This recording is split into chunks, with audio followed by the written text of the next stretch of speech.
শেরে বাংলা নগর উত্তর তথা আমাদের একটি প্রশাসনিক ওয়ার্ড কর্তৃক আয়োজিত আজকের এই সহযোগী সম্মেলনের সংগ্রামী সভাপতি, সংগ্রামী জননেতা জনাব আব্দুল আজম, মঞ্চ উপবিষ্ট বাংলাদেশ জামাত ইসলামী কেন্দ্রীয় নির্বাহী পরিষদের অন্যতম সদস্য, এই অঞ্চলে দীর্ঘদিন থেকেই মানুষের কল্যাণে যিনি নিবেদিত বাংলাদেশ জামাত ইসলামী, যাকে নিয়ে আগামী দিনে এই ঢাকা 13 আসনে জনগণের নেতা হিসাবে দেখতে চায় এবং জামাত ইসলামী যাকে মনোনীত করেছে সংগ্রামী জননেতা জনাব মোবারক হুসাইন, মঞ্চ উপবিষ্ট অন্যান্য সম্মানিত অতিথিবৃন্দ, সুধীমণ্ডলী, আজকের এই সমাবেশে উপস্থিত সংগ্রামী ভাইরা, আশপাশের মাইকের আওয়াজ যতটুকু পর্যন্ত যাচ্ছে সম্মানিত শ্রোতা মণ্ডলী, আজকে 2024 সালের জুলাই এবং আগস্টের আন্দোলনের মধ্য দিয়ে বাংলাদেশে একটি কাঙ্ক্ষিত পরিবর্তনের সূচনা হয়েছে। দেশবাসী আনন্দিত যে একটি জগদ্দল পাথর, বিশ্বের ইতিহাসের সবচাইতে নিকৃষ্ট স্বৈরাচার, যাকে কেউ কেউ লেডি ফেরাউনের সাথে তুলনা করেছেন, যাকে কেউ কেউ ইতিহাসের নিকৃষ্ট স্বৈরাচার হিসেবে আখ্যায়িত করেছেন, সেই ফ্যাসিবাদের প্রবক্তা, ফ্যাসিবাদের একটা বাস্তব নমুনা শেখ হাসিনা পতনের মধ্য দিয়ে বাংলাদেশের মানুষ আশায় বুক বাঁধছে যে দেশে একটা কাঙ্ক্ষিত পরিবর্তন হবে। কিন্তু আমরা দেখতে পাচ্ছি বিগত 53 বছর বাংলাদেশের রাজনীতি যে ধারায় চলেছে, সন্ত্রাসের রাজনীতি, টেন্ডারবাজির রাজনীতি, চাঁদাবাজির রাজনীতি এবং দুর্নীতির যে রাজনীতি, ভাঙ্গা গড়ার যে রাজনীতি, অপকৌশলের যে রাজনীতি, সেই রাজনীতিকে জিয়ে রাখার জন্য একটি গোষ্ঠী তৎপর।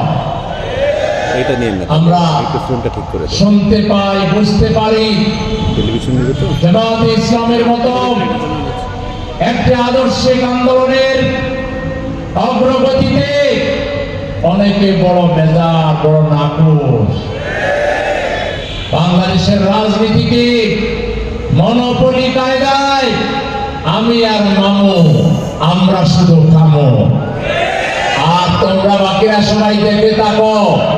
এই যে মনোপলি রাজনীতির প্রবক্তারা আজকে দেশের আপামর জনতা যখন জামায়াতে ইসলামের নেতৃত্বে একটি নতুন বাংলাদেশের স্বপ্ন দেখছে, তখন তলে তলে নানা ষড়যন্ত্র চলছে।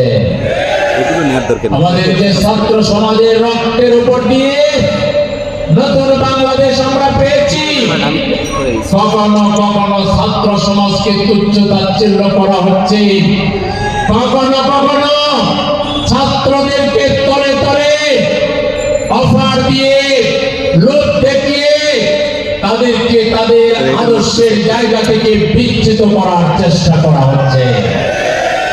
একটা বিশেষ শ্রেণীকে ক্ষমতায় আনবার জন্য আধিপত্যবাদী শক্তি, তাদের এক্সটেনশন, তাদের দোসর আর নব্য ফ্যাসিবাদের পদধ্বনি যাদের মাধ্যমে শোনা যাচ্ছে, যোগ সাজস করে বাংলাদেশের ছাত্র জনতার যে বিপ্লব, এই বিপ্লবকে হাইজ্যাক করার চেষ্টা করা হচ্ছে। এদেশের ছাত্র সমাজ এত বোকা নয়। এদেশের ছাত্র সমাজকে কেনা বেচার মাধ্যমে তাদের আমাদেরকে দমন করা যাবে এটা মনে করার কোনো কারণ নাই।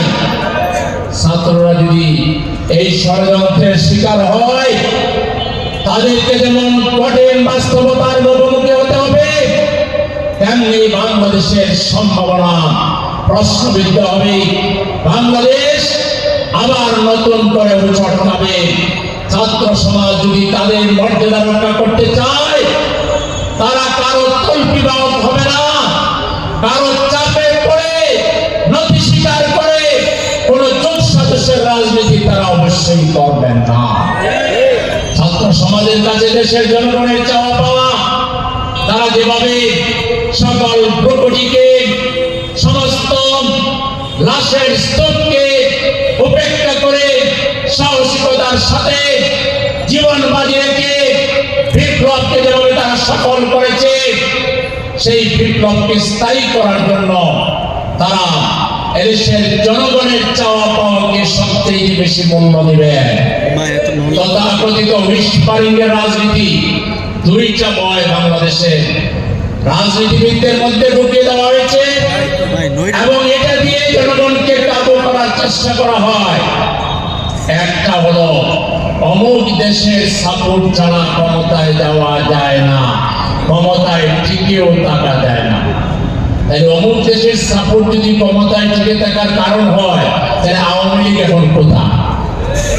তাদের চেয়ে বেশি পাঁচটা গোলাম পৃথিবীতে আর কেউ আছে? তো তাদেরকে কেন রক্ষা করতে পারলো না? এইটা একটা ভয়, জোর ভয়, যে একটা বিরাট প্রতিবেশী দেশ পাশে, আর তারা যা বলবে তাই হবে। তাই যদি হতো তাহলে বাংলাদেশে কিয়ামত পর্যন্ত আওয়ামী লীগ ক্ষমতায় থাকতো।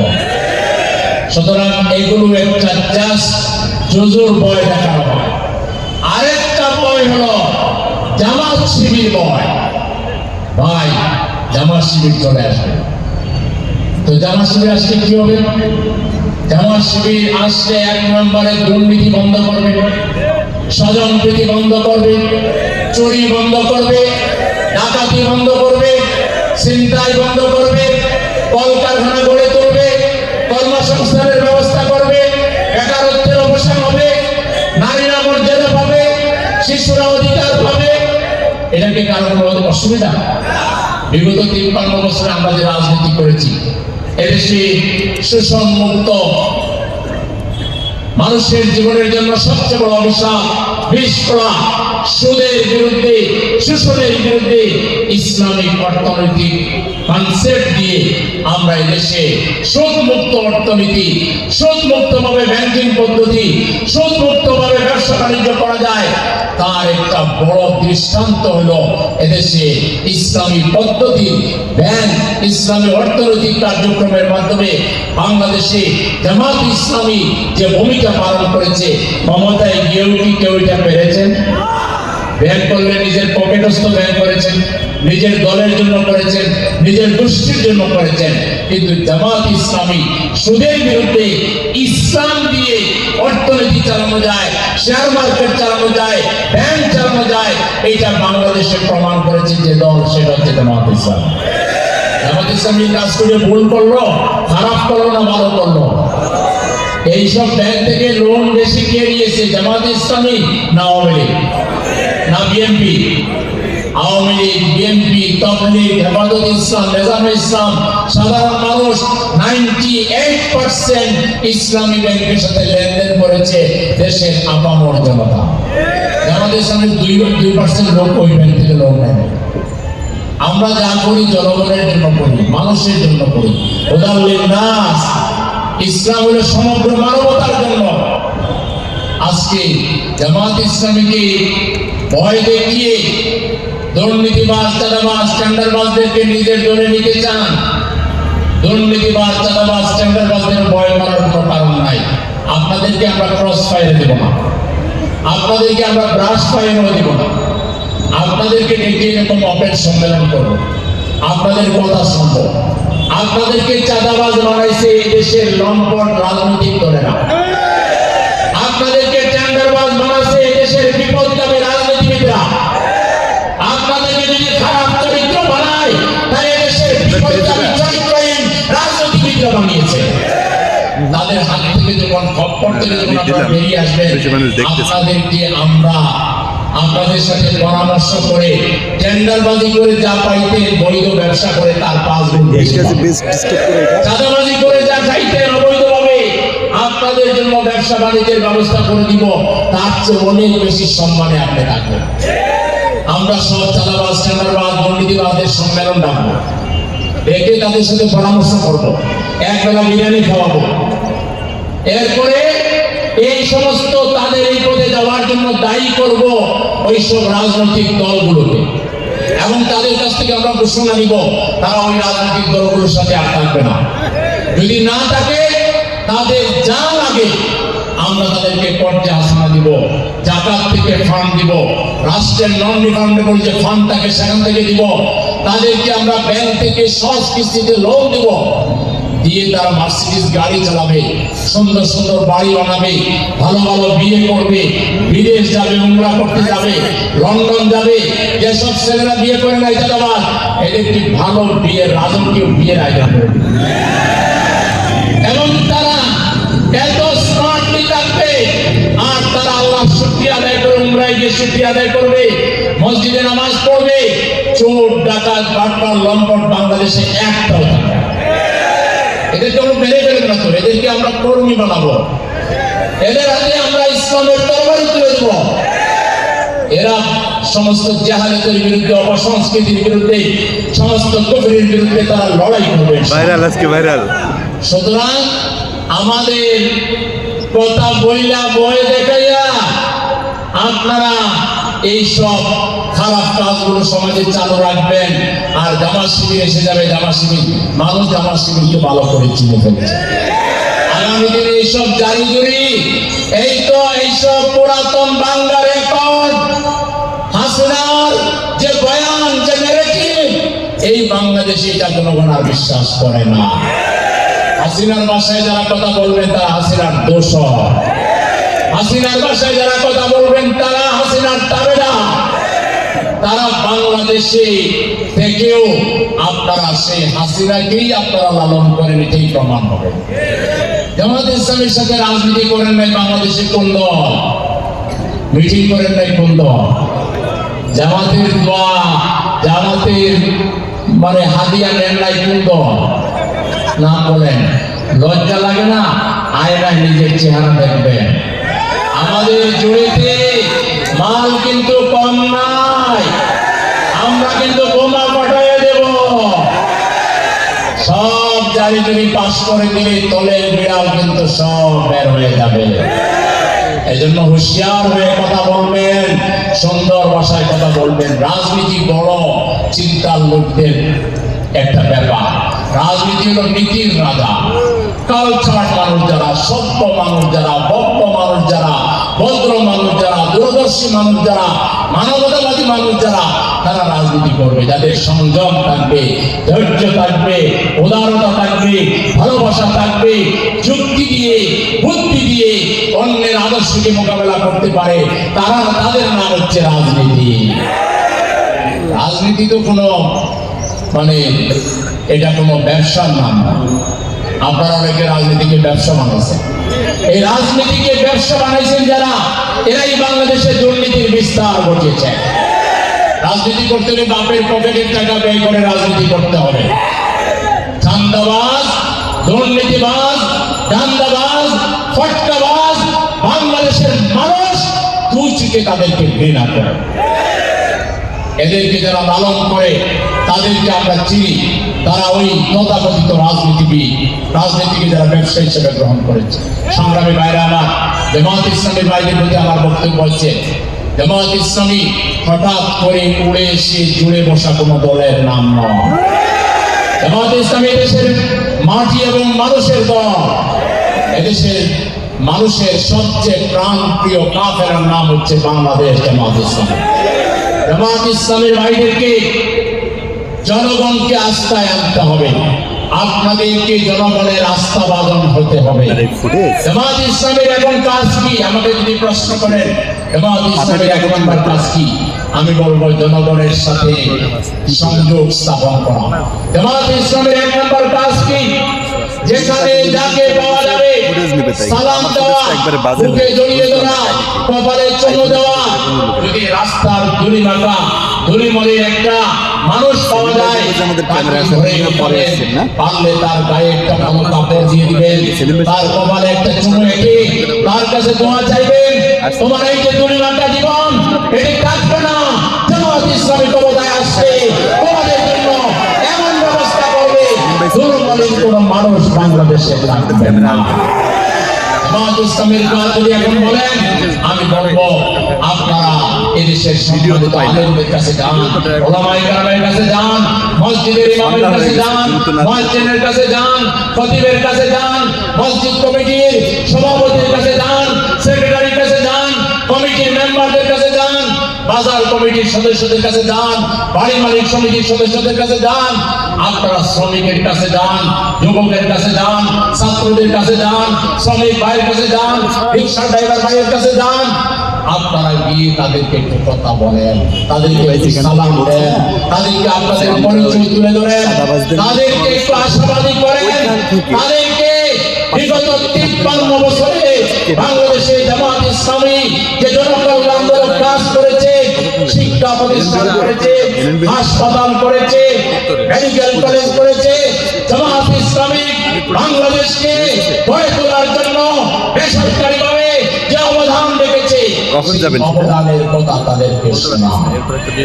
আগামী দিনে জামাত ইসলামী কি করতে চায় এটাও তাদেরকে জানান, এবং তাদের কাছে কোরআন তুলে ধরেন, হাদিস তুলে ধরেন, ইসলামী সাহিত্য তুলে ধরেন। তাদের জীবনের সুখ দুঃখের সাথে আপনারা অংশীদার হন। কোন মানুষ তার মেয়ের বিয়ে দিতে পারছে না, আপনারা দায়িত্ব নেন। কোন বিধবা বোন তার কেউ দেখার নেই, আপনারা তার দায়িত্ব গ্রহণ করুন। কোন শ্রমিক ভাই তার অপার্জিত শ্রমের পয়সা দিয়ে সংসার চালাতে পারছে না, তার জন্য কি করা যায় আপনারা তালিকা করেন, তার জন্য ব্যবস্থা গ্রহণ করেন। মানুষ অ্যাক্সিডেন্ট করে তার সবকিছু সর্বস্ব হারিয়েও তার চিকিৎসার খরচ বহন করতে পারছে না, হাসপাতালে যান, এমডি কে বলেন, চেয়ারম্যানকে বলেন, ডাক্তার সাহেবের পায়ে ধরেন, ওই ভাইটির চিকিৎসার খরচ বিল কমানোর জন্য আপনারা একটু দায়িত্ব পালন করেন। আপনারা বসে থাকবেন না, আপনারা বসে থাকলে ওই ষড়যন্ত্রকারীরা জাতিকে দ্বিধা বিভক্ত করে ফেলবে, জাতিকে বিভ্রান্ত করে ফেলবে। তারা আবারও এদেশে ফ্যাসিবাদ কায়েমের জন্য চক্রান্ত শুরু করে দিয়েছে। এটাকে যদি রুখে দিতে হয়, জনগণের ঐক্য আমাদেরকে কায়েম করতে হবে। সেজন্য জামাত ইসলামীর ভাইরা, আপনারা অতীতে যা কাজ করেছেন, অতীতে কাজ করতে গিয়েও আপনারা থমকে দাঁড়িয়েছেন। ফ্যাসিবাদী শক্তি আপনাদের পথ চলাকে রুদ্ধ করেছিল, আপনাদেরকে কাজ করতে দেয় নাই। এখন তো আপনাদের সামনে কাজ করার একটা সুযোগ তো আছে, সেই সুযোগকে কাজে লাগিয়ে বেশি বেশি করে মানুষের সাথে মিশে গিয়ে তাদের কাছে জামাত ইসলামীর দাওয়াত তুলে ধরার জন্য, তাদেরকে সহযোগী বানাবার জন্য যে ভূমিকা পালন করা দরকার, সাহসিকতার সাথে, ইমানদারিতার সাথে, আন্তরিকতার সাথে, একাগ্রতার সাথে জনগণের কাছে পৌঁছে তাদের কাছে জামাতের বক্তব্য তুলে ধরার জন্য যে হিম্মত দরকার, যে জ্ঞান দরকার, যে চারিত্রিক দৃঢ়তা দরকার, যে চারিত্রিক মাধুর্যতা দরকার, যে হাসি মুখে মানুষের সাথে মেশা দরকার, এর জন্য যে শ্রম দরকার, এর জন্য যে ত্যাগ দরকার, এর জন্য যে কষ্ট করা দরকার, গান জড়ানো দরকার, এটা করতে গিয়ে আপনারা রাজি আছেন? কে কে রাজি আছেন? দেখি কে কে রাজি আছেন। আপনারা জনগণের কাছে যাবেন এবং জনগণকে এদেশে আল্লাহর আইনে, আল্লাহর যে বিধান রয়েছে সেই বিধানের ভিত্তিতে এদেশের শিক্ষা ব্যবস্থা চলবে, স্বাস্থ্য ব্যবস্থা চলবে, সংস্কৃতি চলবে, রাজনীতি চলবে, পার্লামেন্ট চলবে, বিচার বিভাগ চলবে। আজকে যদি আল্লাহর আইনে বিচার বিভাগ চলতো, এটিএম আজহারুল ইসলাম কি এখনো জেলে থাকতো? মানবিক পদে ওই দিনই যেদিন দেশ স্বাধীন হলো, ওই দিন তোমার তার পরের দিন বিশেষ অর্ডারে এটিএম আজহারুল ইসলাম বাংলাদেশের রাজনীতির এক নক্ষত্রের নাম। এই রাজধানীকে গড়ে তোলার জন্য বাংলাদেশের মানুষের মুক্তির জন্য তার যে সংগ্রাম, তার যে অবদান, এটাকে আমরা বলতে পারবো? আজকে শুধু জামাত ইসলামী করেন এই অপরাধে তিনি এখনো রিলিজ পেলেন না। আমরা আজকের এই সমাবেশ থেকে দাবি জানাচ্ছি, আগামী এক সপ্তাহের ভিতরে এটিএম আজহারুল ইসলামের মুক্তি না দিলে মুক্তি আদায় করার জন্য কি করা লাগে সেটাই আমরা শুরু করব। প্রয়োজনে রাজপথ অবরুদ্ধ করে আমরা প্রয়োজনে ঘেরাও দিব, যেখানে যেখানে ঘেরাও দেওয়া লাগে আমরা আমাদের নেতাকে মুক্ত করে আনবো ইনশাআল্লাহ। আজকে বড় অবাক লাগে, অতীত স্বৈরাচার বুঝতে পেরেছে রাজনীতির অঙ্গনে জামাত ইসলামীর ভূমিকা কি। সেজন্য আন্দোলন করলো ছাত্ররা, আন্দোলন করলো দেশের আবাল বৃদ্ধ বনিতা, আমরাও সেই আন্দোলনের অন্যতম স্টেকহোল্ডার। কিন্তু নিষিদ্ধ করলো শুধু জামাত ইসলামীকে, ছাত্র শিবিরকে জামাত ইসলামীকে রাজাকার বলার এক সপ্তাহের মধ্যে আন্দোলনের পারদ আকাশচুম্বী হয়েছিল। আর জামাত ইসলামীকে নিষিদ্ধ করার 72 ঘন্টার মধ্যে 14 গোষ্ঠী সুদ্ধা বাংলাদেশ ছাড়তে বাধ্য হয়েছিল। জামাত ইসলামীর সাথে আল্লাহর রহমত আছে। যারা ষড়যন্ত্র করেন আল্লাহরে একটু ডরায়। আমরা কোন দল বা কোন নেতার আদর্শ প্রতিষ্ঠার জন্য কাজ করি না। আমরা ওই আল্লাহর কথা অনুযায়ী ওয়ালতাকুম মিনকুম উম্মাতুন ইয়াদউনা ইলাল খায়র ইয়া'মুরুনা বিল মা'রুফ ওয়া ইয়ানহাউনা আনিল মুনকার উলাইকা হুমুল মুফলিহুন। আমরা সেই আল্লাহর আদেশ পালন করি। আমাদের সাথে ষড়যন্ত্র, আমরা যদি আল্লাহর জন্য কাজ করে থাকি, আমাদের বিরুদ্ধে ষড়যন্ত্র করলে আপনাদের বিরুদ্ধে আল্লাহ ষড়যন্ত্র করবেন। ওমাকারু ওমাকারাল্লাহ আল্লাহু খায়রুল মাকিরিন। যদি মুসলমান হয়েও আল্লাহকে না ডরান, যদি মুসলমান হয়েও আল্লাহর আইনকে সম্মান না করে মানুষের তৈরি করা আইনের জন্য কাজ করেন, মুসলমান জেনে রাখেন আল্লাহ পরিষ্কার বলেছেন, আমাই ইয়াত্তাগি গায়রাল ইসলামি দীনান ফালাই ইউকবালা মিনহু ওয়া হুয়া ফিল আখিরাতি মিনাল খাসিরিন। আপনি বলবেন মুসলমান, আপনি বলবেন লা ইলাহা ইল্লাল্লাহ, আর ইশতিহার তৈরি করবেন, সেকুলার ইশতিহার, ধর্মনিরপেক্ষ মতবাদের ইশতিহার তৈরি করবেন। একবারও বলবেন না আপনারা ক্ষমতায় গেলে ইসলামী শিক্ষা ব্যবস্থা চালু করবেন, ইসলামী অর্থনীতি চালু করবেন, আপনারা ক্ষমতায় গেলে বিচার বিভাগে আল্লাহর আইনের প্রতিষ্ঠা হবে, এগুলো না বলে মুসলমানের দেশের মুসলমানদের ভোট আপনারা পাবেন। ভালো করে লেপ কাটা গাইতে ঘুমান। এইবার বাংলার জনগণ এই ওয়াদা চালা, যারাই ক্ষমতায় যাবেন শিক্ষা ব্যবস্থা থেকে যৌনতা, পৌত্তলিকতা, মুশরিকতাকে পরিহার করা এবং ইসলামী মূল্যবোধের ভিত্তিতে শিক্ষা ব্যবস্থা তৈরি করার ঘোষণা দেওয়া ছাড়া আপনারা ভোটের নাগাল পাবেন না। সুদমুক্ত অর্থনীতি প্রতিষ্ঠা করে জনগণের মাঝে ব্যাপক ভিত্তিক মানুষ যাতে তার মেয়ের বিয়ের সময়, বছরের শুরুতে ছাত্র ভর্তি করানোর সময়, কিংবা বড় কোনো অসুখ বিসুখ হলে, কিংবা দুর্ঘটনার শিকার হলে তার যখন একটু অর্থ করে লাগে, ঋণ লাগে, এই ঋণ বিনা সুদে জনগণকে দিতে হবে। এই ধরনের কাঙ্ক্ষিত ব্যবস্থা ছাড়া, ওয়াদা ছাড়া, গতানুগতিক আমরা এম করেঙ্গা তেন করেঙ্গা এইসব কথা বইলা জনগণের ভোট আর পাওয়া যাবে না। এজন্য আমরা জামাত ইসলামী, আমরা এই দেশে আল্লাহ যে দিন আমাদের জন্য জীবন বিধান হিসেবে পাঠিয়েছেন, সেই দিনের ভিত্তিতে আমরা বিগত 53 বছর লোক তৈরি করেছি।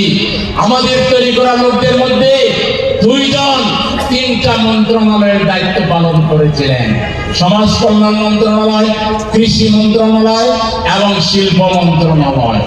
আমাদের বহু বন্ধু আছেন এই দেশে যারা আমাদের পাঞ্জাবি পিঠেরও মাইক্রোস্কোপ লাগাই দেখেন কোনো দাগ দুগ আছে কিনা। কিন্তু আমাদের 2 মন্ত্রী 3টা মন্ত্রণালয়ের দায়িত্ব পালন করেছেন। কোন বাপের বেটার সাধ্য হয় নাই এই কথা বলার যে তারা 2 টাকার দুর্নীতি করেছে। এটাই আমাদের আন্দোলনের সফলতা। সুতরাং এই 60টা মন্ত্রী যখন নিজামী সাহেবের মতো হবে, মুজাহিদ সাহেবের মতো হবে, এবং সেই 60টা মন্ত্রী হওয়ার মতো লোক আমাদের সামনে রেডি আছে ইনশাআল্লাহ। আগামী দিনে জননেতা ডাক্তার শফিকুর রহমান সাহেবের নেতৃত্বে এই পার্লামেন্টে আমরা এদেশের আলেম ওলামা এবং সমস্ত রাজনৈতিক দল থেকে বাছাই করা লোক নিয়ে 300 এমপি বানাতে হবে, যার একজন সেকুলার পন্থী হবে না। সেকুলার মুক্ত, নাস্তিক মুক্ত, আল্লাহওয়ালা মানুষদের 300 এমপির পার্লামেন্ট যদি হয়, আর পার্লামেন্টে যদি আল্লাহর আইনের পক্ষে আওয়াজ উঠে, তাহলে সেই আইন পাস হয়ে যাবে, ঠিক কিনা? আমরা সেই ধরনের একটা পার্লামেন্ট চাই। এই জন্য দেশের জনগণ, আপনারা যখন ভোট দিবেন, আপনারা নামাজে আল্লাহর বিধান মানেন, রোজার ক্ষেত্রে আল্লাহর বিধান মানেন, হজের ক্ষেত্রে আল্লাহর বিধান মানেন, জাকাতের ক্ষেত্রে আল্লাহর বিধান মানেন, একইভাবে অর্থনীতিতে আল্লাহর বিধান মানার সিদ্ধান্ত নিতে হবে। একইভাবে আপনাদেরকে সিদ্ধান্ত নিতে হবে, আপনাদের নেতা এমন লোকদেরকে বানাতে হবে যারা দায়িত্ব পেয়ে জনগণের উপরে জুলুম করবে না, জনগণের অধিকার হরণ করবে না। এই ব্যাপারে আল্লাহর নির্দেশ আছে, ইন্নাল্লাহ ইয়া'মুরুকুম আন তুআদ্দুল আমানাতি ইলা আহলিহা ওয়া ইযা হাকামতুম বাইনান নাসি আন তাহকুমু বিল আদল। আপনারা যারা নির্বাচক মণ্ডলী, জনগণ, আপনাদের দায়িত্ব হলো আপনাদের আমানত, ভোটের আমানত যখন প্রয়োগ করবেন, তখন আপনি তাকওয়ার লোককে, আল্লাহওয়ালা লোককে, পরহেজগার লোককে, দুর্নীতি মুক্ত লোককে আপনার রায় দিয়ে আপনার আমানতদারিতার হক আপনি আদায় করবেন। এই কথাটা জনগণকে, জামাত ইসলামের ভাইদেরকে বোঝাইতে হবে। আপনারা জনগণের কাছে গিয়ে কোরআনের এই আয়াত তুলে ধরে জনগণকে আপনারা উদ্বুদ্ধ করবেন। যারা চাঁদাবাজি করে কিংবা চাঁদাবাজিকে প্রশ্রয় দেয়, যারা টেন্ডারবাজি করে কিংবা টেন্ডারবাজিকে প্রশ্রয় দেয়, যারা দুর্নীতি করে কিংবা দুর্নীতিবাজি মানুষকে প্রশ্রয় দেয়, এদেরকে যেন এদেশের জনগণ ভোটে না বলে দেয়। আমরা প্রচলিত রাজনীতিকে না বলে দিতে চাই। রাজি আছেন? রাজি আছেন?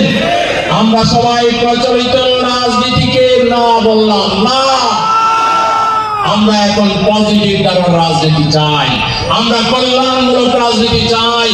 আমরা যে রাজনীতিতে শুধু রাজনীতির কারণে একজন আরেকজনকে ছুরি ধরবে না, একজন আরেকজনের বুকে গুলি চালাবে না, আমরা এমন ভালোবাসায় পরিপূর্ণ একটা প্রীতিপূর্ণ বাংলাদেশ আমরা চাই। যেসব রাজনৈতিক দলে পদ পাওয়ার জন্য একজন আরেকজনকে মারে, একজন আরেকজন করে শোষণ করে, জুলুম করে, সেই দলগুলো কোনোদিন জাতির নেতৃত্ব দিতে পারে না। সংগ্রামী ভাইরা আমার, আসুন, আজানের সময় হয়ে গিয়েছে। শুধু বক্তৃতা দিলে হবে না, আর বক্তৃতা শুনলে হবে না, বক্তব্যকে আমাদেরকে আমল করে এখন থেকে জ্ঞানের রাজ্যে, আমলের রাজ্যে, চরিত্রের রাজ্যে শ্রেষ্ঠত্ব অর্জন করে, মানুষকে ভালোবেসে, মানুষের কল্যাণ করে, জনগণের মন জয় করে আগামী দিনে এই বাংলাদেশে একটি কল্যাণ রাষ্ট্র প্রতিষ্ঠায় আমরা সকলে ঐক্যবদ্ধভাবে কাজ করব। মহান মাবুদ আমাদের সকলকে সেই তৌফিক দান করুন। আপনাদের সবাইকে আমার পক্ষ থেকে আন্তরিক শুভেচ্ছা এবং ধন্যবাদ জ্ঞাপন করে সবাইকে সংগ্রামী সালাম জানিয়ে আমার বক্তব্য শেষ করছি। আসসালামু আলাইকুম।